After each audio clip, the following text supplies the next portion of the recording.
This is part 3 of the plant diversity lecture for chapter 5.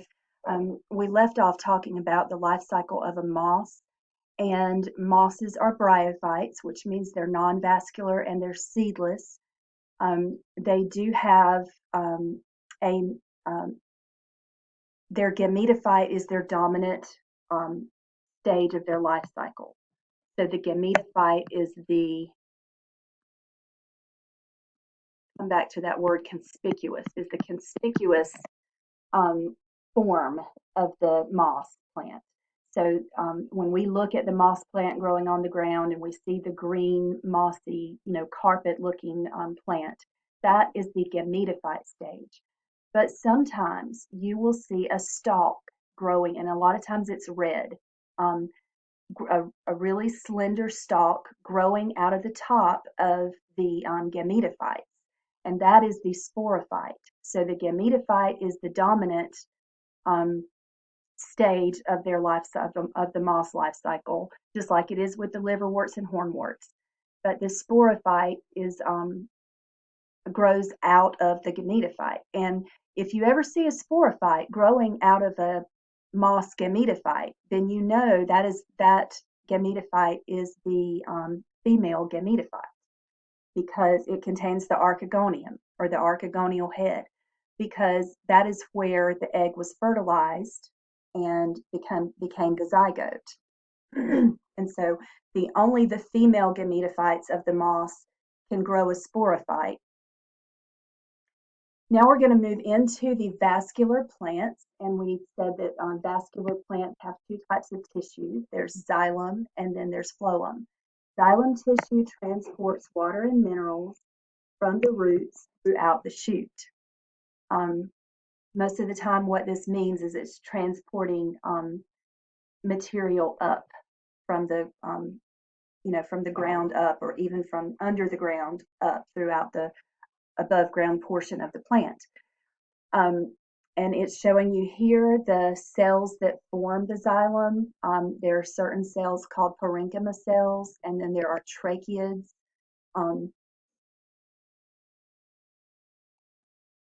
And they have a primary and secondary cell wall for support. And the vessel elements and the tracheids are dead at maturity. That's important. Kind of like our skin on the outside of our bodies is actually dead skin cells. The tissue that forms the vessel elements and the tracheids, those cells are actually dead when the plant is mature. Phloem is the other type of vascular tissue, and it transports sugars and proteins. So these are the products of photosynthesis. So mostly sugars and proteins are produced in the leaves above the ground by photosynthesis and other biosynthetic pathways that occur along with photosynthesis. But those sugars and proteins, which are basically food for the plant, are transported now throughout the plant, and that's typically down. But sometimes it's horizontal and then down, but basically it makes its way to the roots, where simple sugars are stored as starch. And phloem contains cells called sieve tube cells.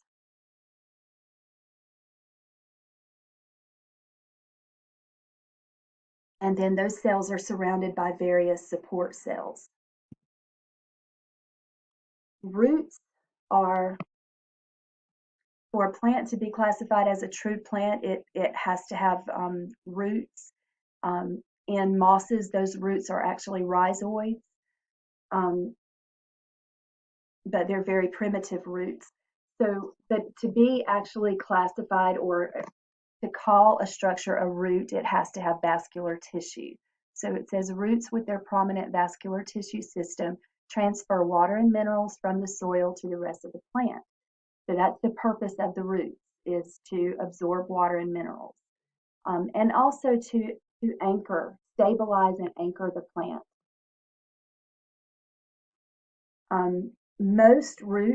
most plant roots, we talked about this in chapter 4, have a symbiotic relationship with fungi. Most of the time that fungus is from the phylum Glomeromycota.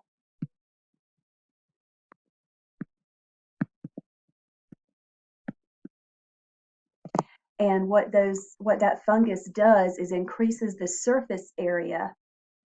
So more surface area, more absorption of water and minerals and nutrients. Leaves are another organ, another plant organ. They're the photosynthetic organs of the plant. To be classified as true leaves, they must have vascular tissue. They must have veins. Small leaves are microphyls, and large leaves with more than one vein are called megaphylls. And modified leaves that bear sporangia are sporophylls. Some sporophylls are arranged in cone structures called strobili, and that's what you're seeing here.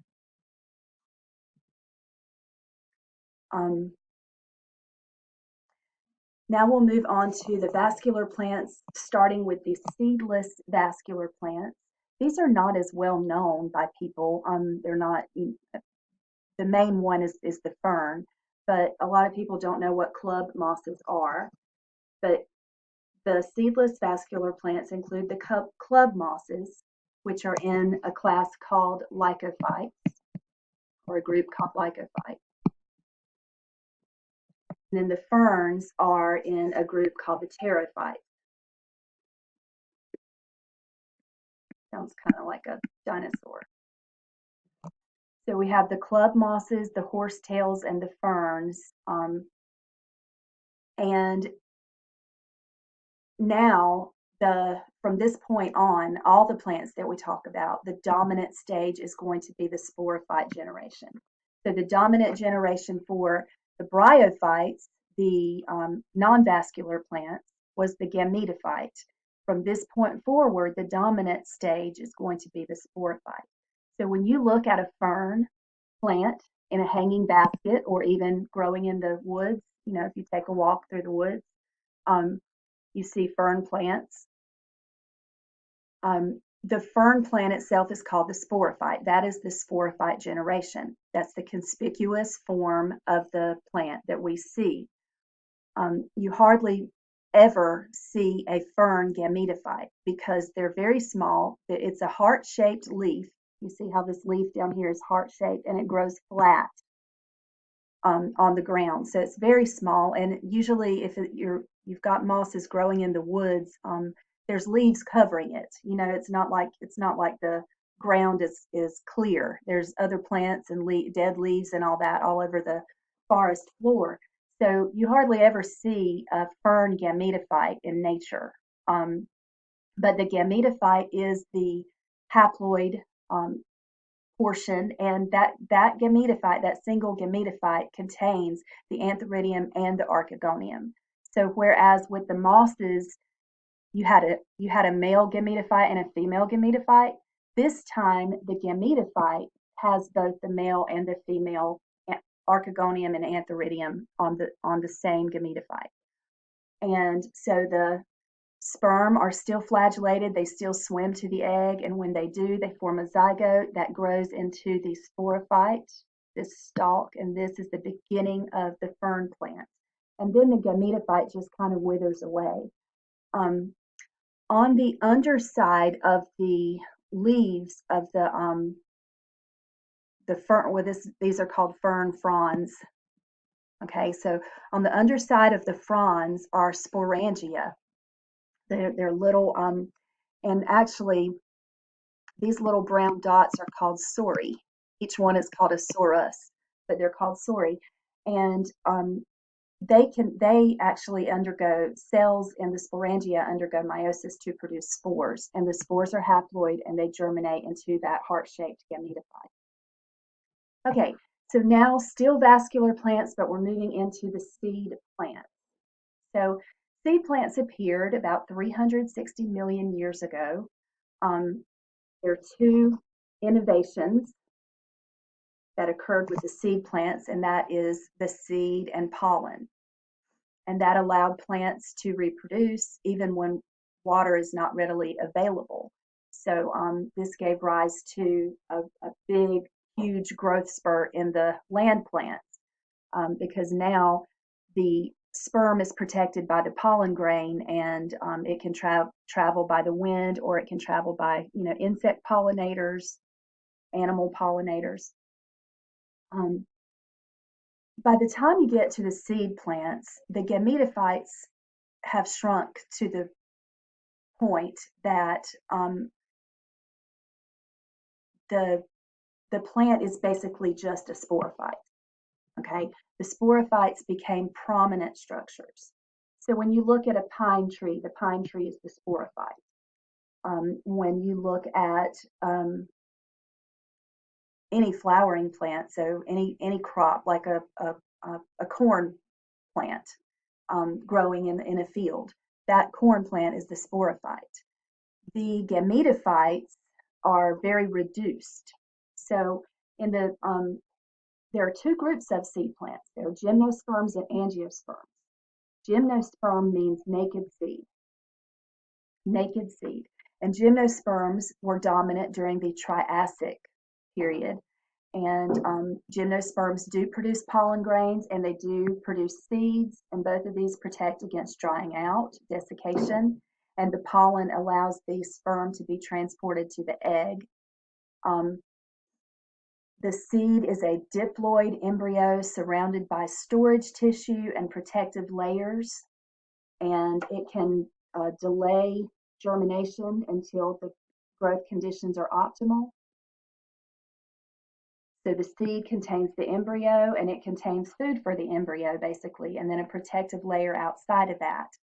I know I have some peas, which are seeds, of course, but I have some field peas in a jar in my freezer that I have had for years because I'm too lazy to do a garden, but I keep saying that I'm going to plant them. But more than likely, when I do plant them, they will germinate because they can keep for a long time. So these are the characteristics that gymnosperms have. They are gymnosperm means naked seed, and by naked that means it's not protected by a fruit. The female and male gametes are separate. Typically, pollination is by the wind, and then they contain tracheids, which transport water and solutes in the vascular system. Gymnosperm seeds are not enclosed in an ovary. They are exposed on cones or modified leaves. So the ovary develops into the fruit in flowering plants. Gymnosperms do not produce fruit. Here you see the life cycle of conifers. Conifer means that they're cone bearing. That means they produce a cone, and the seeds are within the cone. Actually, there's a female cone and a male cone, and the seeds would be within the female cone, and the pollen would be within the male cone. In pine trees, particularly the one that's most popular and that's most common in North Carolina is the loblolly pine. Pine trees produce the female cone that we typically just call those pine cones. And the egg is down inside those scales, and the pollen comes from the male cone, which grows on the lower branches, and the pollen is transmitted by the wind, transferred by the wind, and fertilizes the eggs, and then those eggs develop into seeds. And to explain what the male and female gametophytes are, let's see. It says a pollen tube forms, allowing the pollen to migrate toward the female gametophyte. So here's the pollen grain containing the sperm, and it actually has two sperm. There are two, or there are, sorry, it contains, the sperm contains three nuclei. There's a tube nucleus, and then there's two generative nuclei. But anyway, one grows, one fertilizes the egg, and the other is for the food that's stored in the seed.